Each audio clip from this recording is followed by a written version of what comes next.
Hey, ladies and gentlemen, and good morning. And we're back with more Cutting It in the ATL Season 2, Episode 2. Let's get on right into it. The title they give us is The New Sheriff in Town. Okay, we have, as a summary, Deidre exposes Maya's past while speaking on the radio. Then we have Beauty seeks investment help from Maya. Then we have Lakenya's relationship with Maya becomes troubled. And an explosive showdown occurs when Pat confronts Maya. Okay.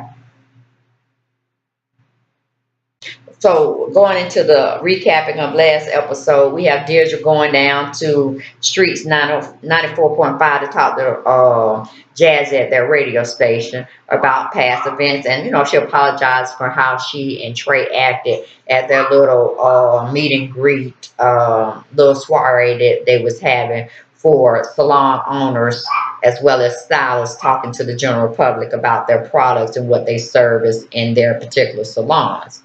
We have Beauty is rolling down Atlanta highways listening to 94.5 when Deidre and Trey are at the radio station talking to Jazz about some fraudulent behavior that's going on with Maya, claiming she was the inductor or the originator of the $50 weed salons. And pretty much Deirdre's on the air while Beauty is listening in, which was a scripted scene unless they all listen to 94.5 radio station. You know what I'm saying? Maybe that's a coincidence, maybe not. Okay, that's all I'm saying about that. But Deidre is coming down hard on Maya, talking, bad about her and this, that, and the other. And, Jazz is feeling some kind of way. So she said, you just apologize. Then you saying all this ruthless stuff that may or may not be true, allegedly. You're bashing the woman all over again. She said, no, I'm just telling you the truth about Maya. Maya's a fraud and this, that, and the other. So, they talk or they have a little commentary on the radio station. Everybody's listening, of course, that's tuned in. And anybody that knows Maya, that's going to be pretty upsetting because, she's not giving them that impression of her. But Deirdre's trying to paint a very different picture, negativity for her. Then Beauty calls Maya to tell her Deirdre's blasting her out on the radio station. Did she listen? Did she tune in to that particular radio station? What, giving her the 411. And she's like, well, what is she saying about me? And then she's saying, she's saying this, that, and the other. She's like, that's Deirdre way trying to come up because she ain't got that, she ain't doing that. It's just banter, negative banter going on into that circle. Okay, but she's pretty much like, I ain't finna confront her, I ain't finna go to no radio station, I'm not finna do nothing. And Beauty's trying to edge her on, like, that's your reputation. Somebody's, slandering you, putting false information like that. You need to go handle that. You need to check it. I'm just letting you know because I'm a good friend, girl. And that's what we do. We keep each other in the loop. So when we have to shut shit down, we shut it down. Okay. So, Maya was like, okay, whatever, babe. But thank you for letting me know. She keep it moving. Okay. Then we go down to where Mashia is having a sit down with her family and talking over a little business here and there. And she's telling her husband, which I'm like, y'all know how I feel about having your man on camera. You need to be heard but not seen on camera unless it's very, important that he be shot in the scene. You know what I'm saying? Because you don't need to be up in his ego or any type of that. Your business is your business. Whatever you want to say to him, to get advice from him, do it off camera. And y'all keep making y'all coins because after this show is dead and gone or moved on to another platform, your still business is going good. You know what I'm saying? It just gave you a platform to show what you do on a daily basis. Okay? So I'm like, women of bossness, keep your men off your stuff because they're not going to have you on their stuff. It's going to be them meeting with another group of men talking business and making moves. And if they want to have some little scenes or cameos where they showing, them leaving, you going to work, or y'all having some downtime, y'all, having a little restaurant thing where y'all catching up being husband and wife and y'all having date night, then okay, that's appropriate. But do like men do, honey. Keep your business within your forum. Keep them off camera. Get all your kudos. And when you grow, as your company's growing, you're doing real well, then yeah, thank your husband for always being there, being very supportive, being with you when you having your low moments and him picking you back up, saying, baby, you can do this. Yeah, give him kudos that way and you get your little accolades and awards. Yes, have him draped all over you and letting everybody know that's your man. Okay, you might not be seen with him on camera while you doing what you got to do, but that's your man all day, every day. All right, and you ain't ashamed to show him and no fashion or, wherever we are out. So that was a cute scene, but then, like I said, Michelle was just doing too much. But I like the scene where she was just having downtime, family time. I could have dealt without her bringing in Lakia. She's trying to induct her in the runway curls and era, and trying to get her to assimilate, because that's about to mess. You should be able to deal with any type of vendor you want, any distributor. This is about your client, your business, and building revenue. So it just is what it is. So we move on from that situation. Go to Pat. Pat comes down to see Deidre at her salon to get her straight for the radio station debacle. Yes, she heard it, or she heard about it, and she didn't like it. So she went up there full guns blazing on Deidre behind, saying, "Don't do that ever again. You don't know me like that. I'll come for you next after I'm finished torturing um, Maya." Okay, so calm your roll, slow your roll, because I don't need nobody fighting for me. I'm a fire all within myself. Okay, when I want to burn up people, I don't want no witnesses. I want to just come in now like a tornado, whirlwind, with electricity, and just blow the mess up. Okay, and I don't need your help. So she pretty much get Deidre straight. They have a little altercation with arguing and all this kind of stuff, but she let her know. And then Deidre like already for her, all the way there for her, because she saw the fire that she needed to see that she didn't see last episode, because she was pretty much calling her and Trey paddle pushover, a do girl. So she saw a different era in her. She set the tone. So she just wait for the fireworks to pop off. We go to commercial. We come back. We on Michelle. Michelle goes to Lakenya's shop to make her shop Michelle's runway advertisement. Okay, shop in a sense. I like Michelle. Love you to death. You're funny. You give me my entertainment every time I tune in. But you cannot go into somebody else's shop and take over and put your photos of your posters of your product, in Lakenya's small little studio hair salon. I mean, you just really took it. Should have been the Mushia shop, runway curls. You know what I'm saying? Like, she had no identity of her own. Don't nobody want to see that when they come to Lakenya's shop. Just small versions, baby. Little small stuff, little small advertisement packaging. Not this all flamboyant type, over the top type scenery. Because I would have just missed your butt right then and there already. Okay. So that was just kind of foul what Michelle did, and I call a spade a spade. So I'm like, Michelle, that was wrong. Okay, remove from that situation. We go to Maya. Maya meets Beauty at a bar about Maya's future in hair business. Okay, Beauty is asking Maya to front her some of that money, that little 10 grand that she gave her. But like, what's her name?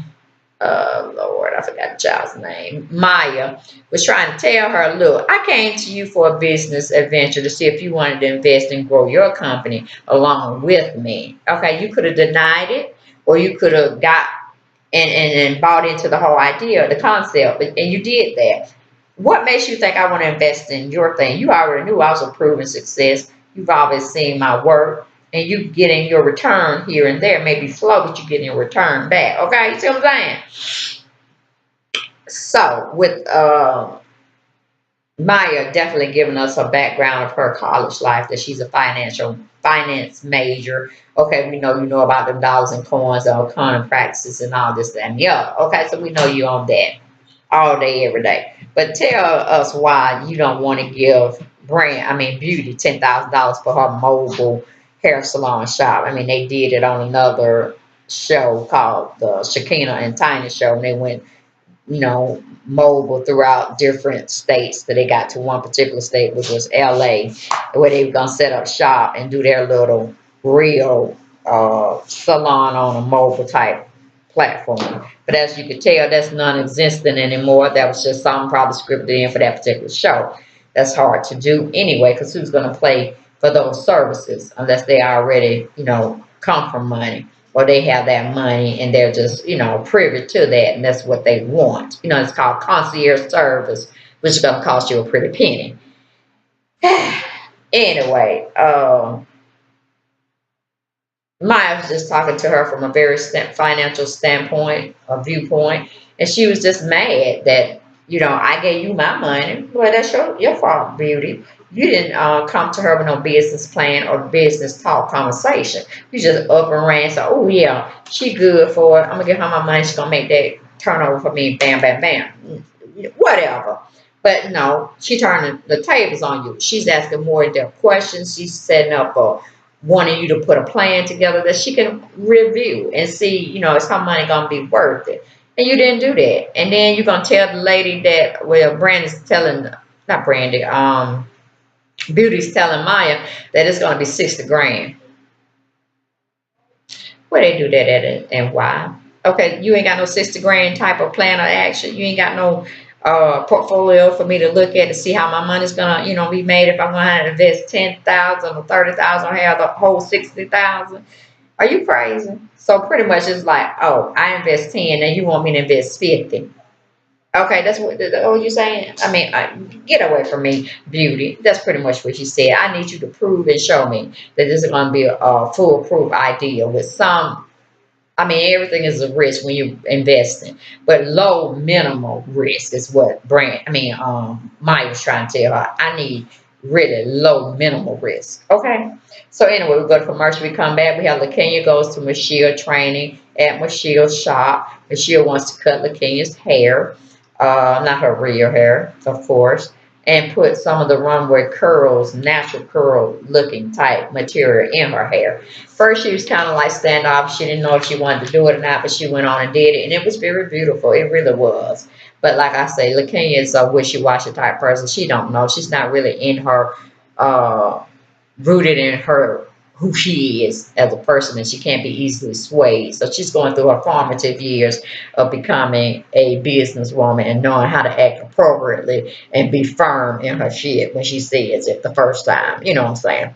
So we leave that situation, go to Deedra and Trey. They're playing pool at some recreation lounge, and Deidre's telling Trey when Pat came to visit her and how she was acting at her salon, and she was there for it. She said, honey, we don't spot that fire now. We need to work for the fireworks because we know for a fact, Deidre know how to go off on folks. Is that Deidre? No, I'm sorry, Pat knows how to go out on folks. My fault. Then we go to Michelle. She's transformed LaKenya's look to runway curls look. And like I said, she really looks good. LaKenya said she loved it and this, that, and that. But it's almost like a realistic type thing with Michelle. She's inducting you, baby. She wants you to all day, every day support runway curls. That's the only thing should be coming out your mouth, along with hiding in your shop somewhere in there. But you should have known that wasn't a good fit.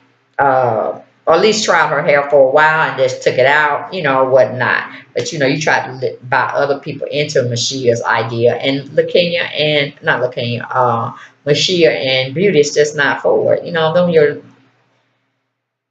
negative, grannies right there on you. So you shouldn't even focus that idea or train a mind of thinking to get them to come over to that, because they weren't coming. They're into their who they are and what they want out of life. Of course, LaKenya is a ass kisser in a sense, and Beauty is pretty much one too, but she's like the middle person. She'll never be on that lower level. She's gonna have to be in the middle, creating mess, but she's still a do girl as well. So that's a hot mess. We go to commercial. We come back. We got Beauty introducing Express to her new mobile idea to her staff, and they're like, that sounds like real good, whatever. It ain't gonna be no sweat off our back. This is gonna be a new way we're gonna be doing hair sometimes, not all the time, because they do have that salon, opulence salon or whatever you call it, that Beauty still make lease payments on. So you got to have some customers that still can be able to come into the salon,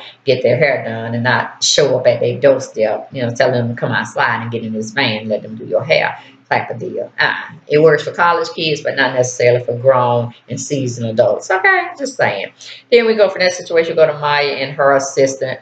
They're doing a little exercise, and they start talking about Pat Thomas and Deidre, and Maya says she's going to talk with Pat, and that issue solved, so Maya won't have to be addressing Deidre, because she don't care for Deidre and her just don't mix. They like oil and water, and she just finds it very funny that LaKenya has slid over to Michelle's side of doing things, because her assistant shows her a little picture about she's on Mashia's, or she follows Mashia just for espionage or sabotage type work. They just keep up with everybody, see what everybody doing, see what everybody saying in case anything negative coming their way. And Maya's assistant shows her, a little Instagram photo that Lakenya took with Mashia. She said, "Oh, that's interesting because I thought Lakenya was on my team. Now she's trying to size up and get off my team or try to go between the both of us. Oh, that's not going to work. But before I get all invested in anger about that situation, let me just really figure out what it is, what's really going on." So, I'm like, whatever, mess is mess, mess follow mess. We go into Beauty. Beauty is setting up a marketing ploy to attract mobile clients to Spoil Opulence is the name of her shop. When Lakia shows us sporting her new look on Runway Girls, Anyway, she's trying to do what what's her name? Maya had told her to do at her house, which was to show and prove, get out there, see if people really want to gravitate to this idea. I don't know, it may be a good idea, but I need proof, so you need to go show and prove me. So Beauty go and set up a little shop on the outside of the college campus or whatnot, little area where she's trying to get people to come in and do work for her, or let them do work for them, for her, with her salon people. And it don't really look like it's catching off anything. Anybody gonna pay no $99, you know what I'm saying, to go and be on the outside, be on camera. Or people taking a little phone cameras, watching this debauchery go down. And it just want a good look. But anyway, Lakia calls coming to show support, and she's rocking runway curls. And it's just like, why you got this stuff in your hair, and why are you supporting Moshia when you know she's our arch enemy? Come on now, girl. So it is what it is, and they really show out when Maya shows up. Beauty just rubs the knife on into Lakenya's back and just pronounce her dead in a sense because they really do her wrong. But like I said, Lakenya has no backbone. Like Moshia said, you got to stand up for people or you're going to fall for them every time, and they're going to make you look like the fool in the end. So that was one good advice she gave her, but Lakenya ain't taking it. Anyway, Beauty and Maya talks again about Maya shoots her down again because Maya's there at her little function, seeing how it's going and stuff, and she's not impressed at all. And she's like, I need numbers. I need you to not just have a little cute setup like you trying to do something, but I don't see no customers. I don't see no receipts. Come on, you're gonna have to give me something better, something that I can sit, feel, see, and then make my own decisions. Because I am a finance major, and all this kind of crap she's throwing out. So, like I said, Maya wasn't impressed, but then since she got shot down, she thought I'd just go on and shoot Lakenya down and kill her again. So she goes on and tell Maya to come look at Lakenya's hair and its runway curls hair, and then pretty much Beauty just starts, antagonizing the whole situation, kind of making Lakenya look like a fool. Lakenya's sitting down there accepting her like a little hurt bunny. They done got bruised and all this kind of stuff. And she needs them to, be in support of what she's trying to do. But I'm like, you ain't even solidifying yourself to even know that they should be supporting you. You ain't standing on your own 2 feet, Lakenya. So, no, you're not going to have them supporting you because you don't have a backbone right now. You're flip-flopping all over the place, and that ain't a good look. Your mama probably be disappointed that you're not standing your ground when it comes to other women and them trying to make you look like a fool. Okay, anyway, we move on for that situation. Go to commercial, come back. We got Pat Thomas shows up at Maya's place to discuss with Maya's who's the real originator of $50 weed. Pat is being very, very rude, coming to somebody's establishment, just cutting up like that. Maya goes on to say she don't know if she started the $50 weed whole debauchery or the whole concept, as we could say. And she just outright calls Maya a liar. That you knew I was a $50 weed innovator and all this kind of stuff. And like, really, did you have a patent on it? What, baby? What? Okay, I should be paying you revenue if that was the case. Just because you had an idea, and I don't know how I thought of the idea, but I didn't get it from you. And anything, I made it better because I've been doing it on a larger scale. And look at you and look at me, and let's just see how the revenue is flowing.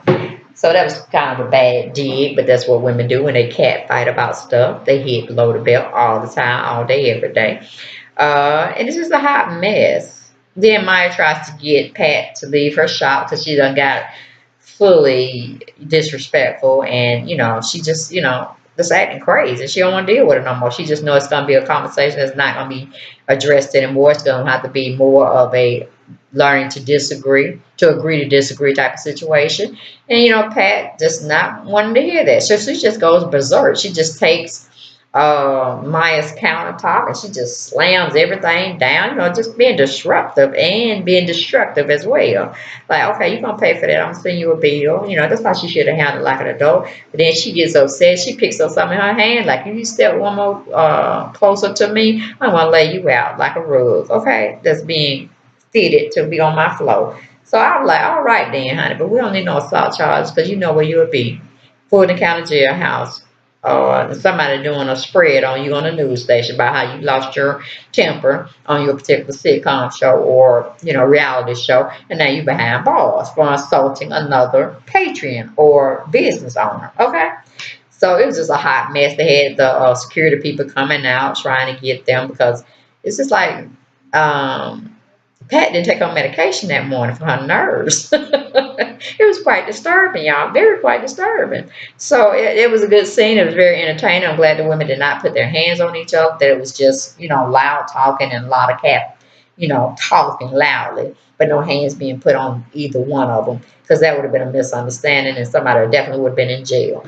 But like I said, it was a nice showing, and I plan to do season 2, episode 3 coming up shortly for cutting in ATL. But that was the new sheriff in town, which is Pat Thomas. Season 2, episode 2 of cutting it in the ATL. Hope you enjoyed it. Thank you guys. Bye bye.